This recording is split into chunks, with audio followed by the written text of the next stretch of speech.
Une histoire raconte qu'une ancienne mine serait cachée au fond d'une faille dans cette montagne. Tout de suite après avoir entendu cette histoire, nous organisons une sortie afin de trouver cette mine et ses mystères.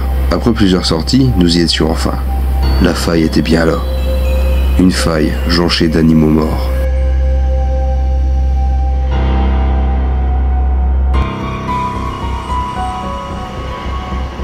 Très vite, des événements étranges se sont manifestés. Nous étions persuadés d'avoir entendu quelque chose marcher dans les gravats tombés au fil des siècles, mais il n'y avait rien. L'ambiance était plutôt étrange. Nous continuons et cette faille n'en finissait pas. Nous avions heureusement prévu beaucoup de matériel, ce qui nous a permis de nous enfoncer plus profondément. Des voix semblaient venir des entrailles de cette montagne. C'est la première fois que nous avions affaire à ce genre d'ambiance sous terre.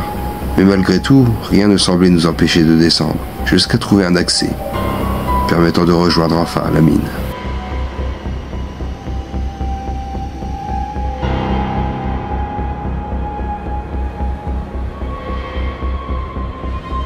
Quelque chose était ici avec nous.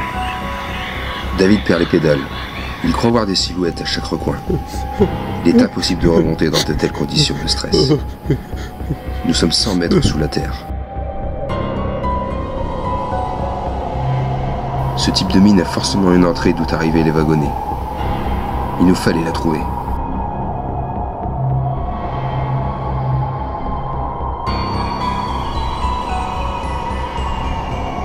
Nous nous aventurons toujours plus dans la mine.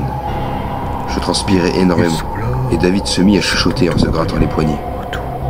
Qu'est-ce qu'il en foutait là? Cette mine était vraiment dangereuse et instable. Nous croisons encore des cadavres d'animaux. Comment est-ce possible? Puis vint alors le réseau inondé. David me supplie de ne pas descendre, mais je ne l'écoutais pas. L'eau était glacée et me cisaillait les chevilles. David sanglotait, et moi je transpirais toujours autant dans cette eau glacée. Incompréhensible. Nous étions dans un dédale de galeries.